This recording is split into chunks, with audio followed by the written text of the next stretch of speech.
Gold, trusted gold buyers. మీరు తాకట్టు పెట్టిన బంగారాన్ని విడిపించి ఈ రోజు ఉన్న మార్కెట్ ధరకు కొనబడను.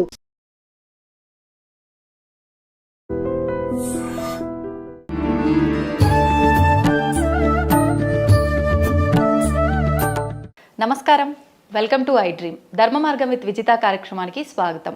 ప్రస్తుతం మనతో పాటు ఉన్నారు సమన్వయ సరస్వతి వాగ్దేవి పుత్రులు బ్రహ్మశ్రీ సామవేదం షణ్ముఖ శర్మ గురువుగారు. ఇప్పుడు గురుగారితో మాట్లాడి మరిన్ని విషయాలు తెలుసుకుందాం. మనకున్న సందేహాలన్నింటినీ కూడా నివృత్తి చేసుకునే ప్రయత్నం చేద్దాం. నమస్కారం గురుగారు. నమస్కారం అమ్మా. గురుగారు, మీరు చెప్పారు అంటే మానవ రూపంలో వచ్చిన దేవుడు మనందరికీ ఒక మార్గదర్శకంగా ఉండడానికి, మార్గంలో నడిపించడానికి. అంటే ఆయన దేవుడు అయినప్పటికీ ఆ అవతారం మానవుడిగా ఉన్నారు కాబట్టి మానవ రూపాన్ని మనం దేవుడిగా కొలవటం అనేది కరెక్టేనా? రాముడు మానవ రూపం ధరించాడు కానీ ఆయన సాక్షాత్ నారాయణుడు కదా. ఆయన దివ్యమంగళ విగ్రహంగానే ఉన్నాడు రాముడు. అప్పుడు రామాయణ కాలంలో హనుమంతుడు రాముని రూపాన్ని వర్ణిస్తాడు. అంటే యునీక్. రాముడు లాంటి వాడు ఆ కాలంలో మరొకడు లేడు. అంతే. అందుకే షణ్ణవత్యంగుళీ దేహ ఎప్పుమాన్ సదివోక సహా అని మనకు సాముద్రిక శాస్త్రం మాట చెప్తాను. అంటే 96 అంగుళాలు ఉంటాడు రాముడు, అంటే 8 అడుగులు. అలాంటి స్వరూపం. పైగా ఆయన శరీర లక్షణం అంతా, సాముద్రిక లక్షణం అంతా హనుమంతుడు చెప్తాడు. సమవిభక్తాంగా, రెండేసి అవయవాలు సమంగా ఉంటాయని చెప్పుతూ నుదురు ఎంత వెడల్పు ఉంది, ఎలా ఉంది, ఈ లక్షణాలన్నీ వర్ణిస్తాడు. ఈ లక్షణాలు రాముడికి మాత్రం ఉన్నాయి, అందరికీ ఉన్నట్లయితే ప్రత్యేకించి వర్ణించనక్కర్లేదు కదా. ఈ లక్షణాలన్నీ మనం లెక్క కట్టి చూస్తే అది ఒక అద్భుతమైన పరమ పురుషుడికి ఉంటాయి. అలాంటి వారు అందరూ ఉండరు. అందుకే అది అవతారమూర్తి యొక్క లక్షణం అది. అందుకే రాముడిని అప్రాకృత దివ్యమంగళ విగ్రహ అంటారు. రాముడి కానీ కృష్ణుడు కానీ ఇద్దరిని. అంటే చూడ్డానికి మానవ రూపంలో కనబడుతున్న వాళ్ళ దివ్యమైన దివ్యమంగళ విగ్రహం వారిది. అందుకే దేవతలు కూడా ధ్యానించే మూర్తి. దేవతలు మనుషులను ధ్యానించరు, ఎందుకంటే మనుషుల శరీరాలే రక్తమాంసాదులతో కూడి ఉంటాయి, వాళ్ళు వీటి వైపు రారు. కానీ వాళ్ళు కూడా ధ్యానించారంటే అలా కనబడుతున్నటువంటి ఒక అద్భుతమైన స్వరూపం ఆయన. అందుకే అవతార కాలంలో మానవుడైన, మనం పూజించే కాలంలో భగవంతుడైన. ఓకే గురుగారు, సీతారాముల్ని ఆదర్శంగా తీసుకోవాలి దంపతులు అందరూ కూడా అని చెప్పంటారు. ఎవరైనా ఆశీర్వదించినా కూడా సీతారాముల్లాగా కలకాలం చక్కగా ఉండండి అమ్మా అని చెప్పి ఆశీర్వదిస్తూ ఉంటారు. అసలు అంటే కొంతమంది అంటూ ఉంటారు, మూర్ఖంగా మాట్లాడే వాళ్ళని చెప్పొచ్చు, ఏ రకంగా వాళ్ళిద్దరిని ఆదర్శంగా తీసుకోవాలి. భార్యాభర్తలు అని అంటే ఒకరికొకరు చేదోడు వాదోడుగా ప్రతి ఒక్క దాంట్లో కూడా సలహాలు ఇచ్చే విషయం కానీ, ప్రతి ఒక్క విషయంలో సహాయం చేసే విషయం కానీ ఒకరికొకరు తోడుగా ఉండాలి. కానీ అంటే వీళ్ళని చూసినంత వరకు పెళ్ళి అయినా తదనంతరం అరణ్యానికి, వనవాసానికి అని చెప్పి వెళ్ళటం, అంటే సీతాదేవి తన ఇష్ట ప్రకారంగా తన భర్తతో వెళ్ళినప్పటికీ అది చాలా కష్టకాలము. తర్వాత అక్కడికి వెళ్ళినా వాళ్ళు కలిసి ఉన్నారా అని అంటే లేదు, అక్కడ కూడా ఎడబాటు. మళ్ళీ అదంతా అయిపోయి వచ్చిన తర్వాత మానవ రూపంలో ఉన్న దేవుడే సీతాదేవి తప్పు చేసిందా లేదా తెలుసు తనకి, అయినా కూడా అగ్ని పరీక్ష పెట్టడము, ఇవన్నీ కూడా ఆయన చేశారు. మరి వీళ్ళిద్దరిని ఎలా ఆదర్శంగా తీసుకోవాలి అని చెప్పి ఏం చెప్తారండి? ప్రశ్న బాగుందమ్మా. ఇక్కడ మనం సీతారాముల అన్యోన్యత అనేది చాలా ముఖ్యమైనటువంటి భావం. వారిద్దరూ వివాహం తర్వాత బహుకాలం కలిసి ఉన్నారు. విజహార బహునృతువుని కూడా వాల్మీకి రచించాడు. చాలా కాలం కలిసి ఉన్నారు. ఇక వనవాసానికి వెళ్ళినప్పుడు రాముడు సీతమ్మని రమ్మని చెప్పలేదు, సీతమ్మే వస్తానంది. అయితే రాముడు అన్న అక్కడ కష్టాలు ఉంటాయి అరణ్యాల్లో అంటే, సీతమ్మ గొప్ప మాట ఉంటుంది, నేను చేతకాని వాడితో రావడం లేదు కదా, సర్వసమర్థుడితో వస్తున్నాను కదా, నా కష్టాలే ఉంటాయి అంటే రాముడు ఇంకో మాట చెప్తాడు, నిన్ను అనుమతి లేకుండా నాతో రా అంటే బాగుండదు, నువ్వు రావడం నాకు సంతోషమే, నేను రక్షించుకుంటానని అన్నాడు రాముడు. ఆ విధంగానే సర్వసమర్థుడైన పతితో కలిసి ఆమె అరణ్యవాసానికి వచ్చింది. అరణ్యవాస కాలంలో 14 ఏళ్ళు కదా, 13 ఏళ్ళు కలిసే ఉన్నారు వాళ్ళు. ఎంతో ఆనందంగా ఉన్నారు వాళ్ళు. అరణ్యకాండల వర్ణన చదువుతుంటే మనకు తెలుస్తుంది. ఎందుకంటే రాముడి దగ్గరుంటే ఆనందం కాక ఇంకేమిటి. ఆమెకు వనమైనా భవనమైనా రాముడితో ఉంటేనే ఆనందం. రాముడితో ఉన్న వాళ్ళకి ఏ కష్టమూ రాదు, సర్వరక్షకుడైన. అలా ఆనందంగానే ఆమె ఉన్నది. 13 సంవత్సరాలు ఆనందంగానే గడిపారు. ఒక్క సంవత్సరంలో ఇంకా అయిపోతోంది అనగానే అప్పుడు రావణుడు రావడం, అపహరించడం. దీని వెనకాల ఒక దైవికమైనటువంటి ప్రణాళిక ఉన్నది. దాని ప్రకారంగా ఈ కథ జరిగింది. కనుక ఆ తర్వాత వాడు 10 నెలలు బాధపడింది అంతే. 10 నెలలు బంధితురాలి ఉంది. బాధ ఏమిటి, రావణుడు కూడా రాక్షసంగా చూసినా వాడి పూర్వజన్మ ప్రకారంగా చూసుకున్నప్పటికీ కూడాను ఆమెను జాగ్రత్తగా అశోకవనంలో ఉంచాడు. అక్కడ ఆవిడ చక్కగా ఉన్నది. కానీ ఒకానొక కార్యక్రమం కోసం ఆవిడ వెళ్ళింది. ఓ అందుకే త్యాగరాజ స్వామి వారు కూడా మా జానకి చట్టాపట్టగా మారాజు వేతివి, ఎందుకంటే వాని మాటలకు కోపగించి కంఠవధించకనే ఉండి శ్రీనాయక యశము నీకే కలగజేయలేదా అంటాడు. రావణుడు అన్ని మాట్లాడుతుంటే సీతమ్మ మాట ఉంటుంది, నిన్ను దగ్ధం చేయకుండా జాగ్రత్త, కానీ నాకు రాముని సందేశం రాలేదని, అదేవిధంగా నా తపస్సును రక్షించుకోవాలని చెప్పి నా పని చేయడం లేదంటుంది. సీతమ్మ ధైర్యంగా మాట్లాడుతుంది, రావణుడే భయపడతాడు.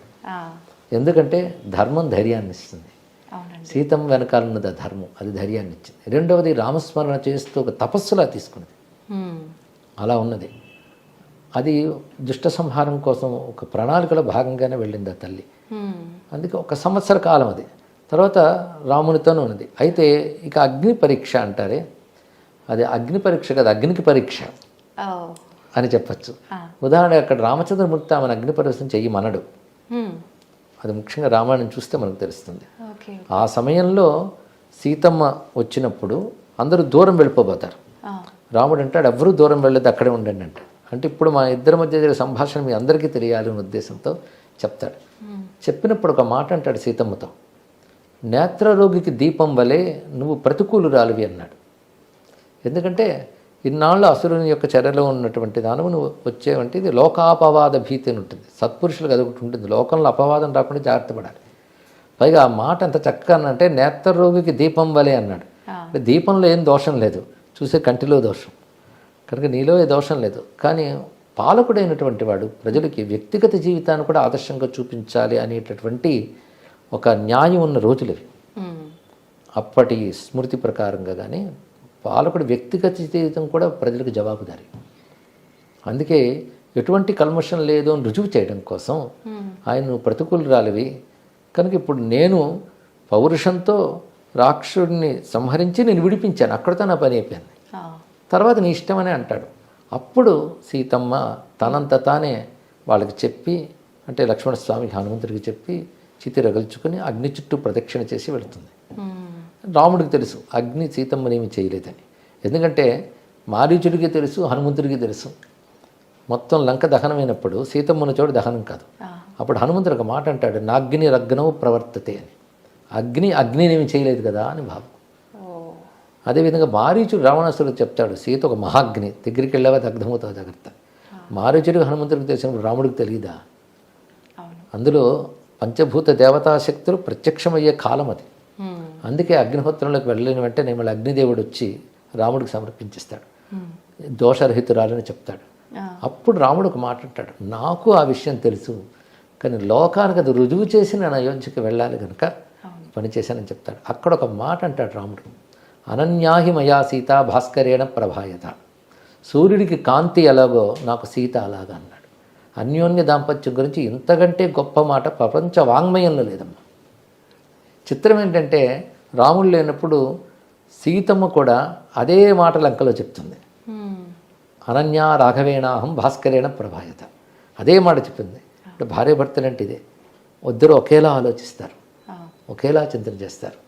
కనుక రాముడు సీతమ్మ చింతన, సీతమ్మ రామచింతనలోనే ఉన్నారు. వాళ్ళ అన్యోన్యం అనేది వాళ్ళ దగ్గరే సరిపోతుంది. పైగా భార్యాభర్తల దాంపత్యం ఎంత చక్కగా ఉండాలనేటువంటి రామాయణం చదివితే సీతమ్మ మాట తీరు, రాముడి మాట తీరులో ఎంత స్నేహంగా ఉంటాడో భర్త, అంతేగాని తాను ఆధిక్యం వహించడం అని కనబడదు. ఉదాహరణకి రాముడితో ఒక మాట ఉంటుంది, చనువు కొద్దీ చెప్తున్నాను, నువ్వు ధనుర్బాణాలు పట్టుకుని తిరుగుతున్నావు, నువ్వు వనవాసానికి వచ్చావు, కొచ్చవనం కొచ్చక్షాత్రం, నువ్వు రాజుగా ఉన్నప్పుడు పట్టుకు తిరుగు, వనవాసానికి వచ్చి నువ్వు ఇవన్నీ పట్టుకు తిరగడం ఏంటి నువ్వు అంటే, రాముడు ఎంత మృదువుగా చెప్తాడంటే, నీకు తెలియదు నువ్వు నోర్మి అనకుండా, నీకు నా మీద అభిమానం ఉంది కనుకనే నాకు చెప్పు, ప్రేమ లేని వాళ్ళకి చెప్తారా చెప్పు, నువ్వు ప్రేమతో చెప్పావు కనుక నీకు సమాధానం చెప్తున్నాను విను. నేను వనవాసానికి వచ్చే కానీ క్షాత్రాన్ని విడిచిపెట్టలేదు, నేను ఇతరులకు ఆపద కలగకుండా చూసుకోవడం క్షాత్రం నా బాధ్యత, అది అందుకే దీన్ని పట్టుకున్నాను అని చక్కగా సమాధానం చెప్తాడు. అలా భార్యాభర్త ఎలా మాట్లాడుకోవాలో కూడా కనబడుతుంది. ఎక్కడ కూడా కటువుగా రాముడు ఒక్క మాట అంటాడు. తర్వాత అయోధ్యకు వచ్చాక చాలా కాలం వాళ్ళు కలిసే ఉన్నారు. తర్వాత లోకాపవాదం ఏర్పడింది, తరాలు మారి లోకాపవాదం ఒకటి ఏర్పడుతుంది. అది ఒక వ్యక్తి చెప్పింది కాదు, లోకంలో అందరూ అనుకుంటున్నారని మంత్రులు వచ్చి రాముడితో సమావేశంలో తెలియజేస్తారు. అప్పుడు ఉన్న ధర్మ ప్రకారంగా ఏంటంటే ఒక అపనింద కానీ ఉంటే దాన్ని దూరం పెట్టాలి కొంతకాలం, మళ్ళీ సత్యం రుజువయ్యే వరకు. అదొక నియమం, దానికి కట్టుబట్టాడు. కానీ నువ్వు వెళ్ళిపో, అడవిలో వదిలే ఇలా అనకలేదు ఆయన. ఎందుకంటే ఈ సమావేశం ముందు రాత్రి వేళ సీతమ్మతో మాట అంటాడు, గర్భవతి నువ్వు, నీకు ఏది ఇష్టమో అది చేస్తాను చెప్పు అంటాడు. నాకు మన వనవాస కాలంలో మునుల ఆశ్రమాలన్నీ తిరిగినవి చాలా గుర్తున్నాయి, చాలా ఆనందంగా ఉంటాయి. నాకు వాల్మీకి మహర్షి వాళ్ళ ఆశ్రమాలు చూశాను, ఆ ఆశ్రమాలకు వెళ్ళాలనుంది అని చెప్తుందమ్మ. అది అయిన వెంటనే ఈ సమావేశం ఏర్పడుతుంది. ఆ మరుసటి రోజు ఉదయం లక్ష్మణస్వామిని పిలిచి, ఆమె ఇలా వాల్మీకి ఆశ్రమం అవి వెళ్ళాలని అనుకున్నది, కాబట్టి నువ్వు వనం దగ్గర విడిచిపెట్టిరా అంటాడు. విడిచిపెట్టిరా అన్న మాట, విడిచిపెట్టిరా అన్నాడు. అంటే ఆమెకు చెప్పలేదు ఈ మాట, ఇతని ద్వారానే చేయించాడు. కానీ అందులో ఒక అనుమాన వాక్యం కానీ ధిక్కార వాక్యం కానీ రెండూ లేవు. దాని ప్రకారం లక్ష్మణస్వామి వాల్మీకి ఆశ్రమంలో విడిచిపెడతాడు. కానీ ఈ విధంగా అపవాదుకు భీతి చెందే ఇలా చేశాడన్న విషయాన్ని కూడా లక్ష్మణుడు తెలియజేస్తాడు. సీతమ్మకి ఈ ధర్మం తెలుసు, రాజధర్మం.